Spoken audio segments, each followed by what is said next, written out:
SSC পাশ করার পরে নতুন কলেজে ভর্তি হয়েছি। আর কলেজে ভর্তি হয়ে সেখানে একটা ছেলেকে আমার বেশ পছন্দ হয়েছে। ছেলেটিও আমাকে পছন্দ করত কিন্তু বলতে পারেনি। যখন সে বলে ফেললো তখন দুজন দুজনায় বেশ কিছুদিন প্রেম করলাম। প্রেম করার পরে বাড়িতে যখন প্রস্তাব দেয়া হলো তখন বাড়ির কেউই মেনে নিবে না। আমার জেদ আর কান্নাকাটি করার কারণে অবশেষে বাড়ির সবাই আমাকে মেনে নিল এবং আমাদের বিয়ের দিন তারিখ ঠিক করা হলো এবং সে অনুযায়ী আমাদের বিয়েও হলো। বিয়ে হওয়ার পরে আমরা কয়েকদিন কলেজে গেলাম না। তারপর থেকে দিব্যি দুজনাই কলেজ করতাম, আবার বাড়িতে ফিরে আসতাম, সংসার করতাম, লেখাপড়া করতাম। এই করতে করতে ইন্টারমিডিয়েট পাশ করে ফেললাম। দুজনাই একসাথে পাশ করলাম, দুজনা একসাথে ডিগ্রিতে ভর্তি হলাম। প্রথমে তো আমার জামাই চাইতো না আমি ডিগ্রিতে ভর্তি হই, কারণ সে আমার খরচ বহন করবে না সেই জন্য। কিন্তু আমার পরিবারের লোকজনের কথা ছিল লেখাপড়া করতে হবে, ডিগ্রিতে ভর্তি হতে হবে। সে অনুযায়ী আমি ডিগ্রিতে ভর্তি হলাম এবং ডিগ্রিতে ভর্তি হওয়ার পরে কলেজ থেকে আমাকে উপবৃত্তি দেয়া হতো। সেই উপবৃত্তির টাকাতে আমি আমার লেখাপড়া চালিয়ে যাচ্ছিলাম। আমার জামাই দেখতে ছিল ফর্সা বর্ণের আর আমি ছিলাম শ্যামলা বর্ণের। এই জন্য আশেপাশের লোকজনেরা বলতো আমার স্বামীর সাথে নাকি আমার মানায় না।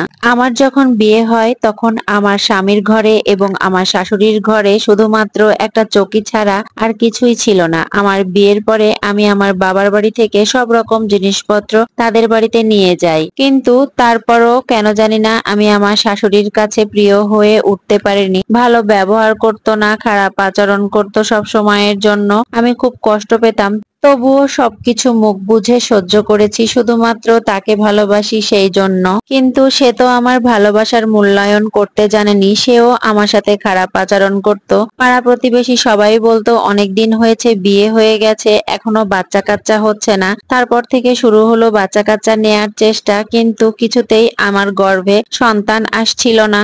অন্যদিকে আমি আমার স্বামীর দুর্ব্যবহারের কারণটা খুঁজে বের করতে পারি। আমার স্বামীর সাথে অনেক মেয়েরই সম্পর্ক হয়, প্রেমের সম্পর্কে জড়িয়ে পড়ে আমার স্বামী, সেজন্য আমার সাথে দুর্ব্যবহার করে। আর এদিকে পাড়া প্রতিবেশী সবাই শুধু বলে বাচ্চা হচ্ছে না, বাচ্চা হচ্ছে না। আমার নাকি দোষ, সেজন্যই নাকি বাচ্চা হচ্ছে না। তারপরে যাই ডাক্তারের কাছে, ডাক্তার কাছ থেকে অনেক টেস্ট করার পরে জানতে পারি যে আমার কোনো সমস্যা নাই, আমার স্বামীর সমস্যার কারণে আমার বাচ্চা হচ্ছে না। কিন্তু আমার স্বামীর পরিবারের কেউই বিশ্বাস করতে চায় না যে আমার স্বামীর সমস্যা রয়েছে। সবাই শুধু জোর করে চাপিয়ে দেয় যে আমারই সমস্যা রয়েছে।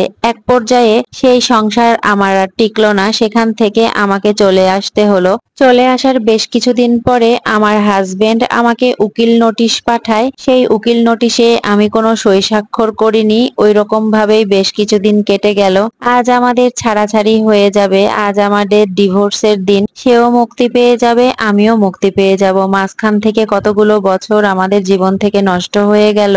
এই গল্পটা ছিল একজনের জীবনের সত্য কাহিনী। সেই সত্য কাহিনীটাই আপনাদের সামনে তুলে ধরেছি। কেমন হয়েছে জানি না, যদি ভালো লেগে থাকে তাহলে অবশ্যই লাইক, কমেন্ট আর শেয়ার করে দিবেন। দেখা হয়ে যাবে অন্য কোনো ভিডিও নিয়ে। সে পর্যন্ত সবাই ভালো থাকবেন, সুস্থ থাকবেন। আল্লাহ হাফেজ, আসসালামু আলাইকুম।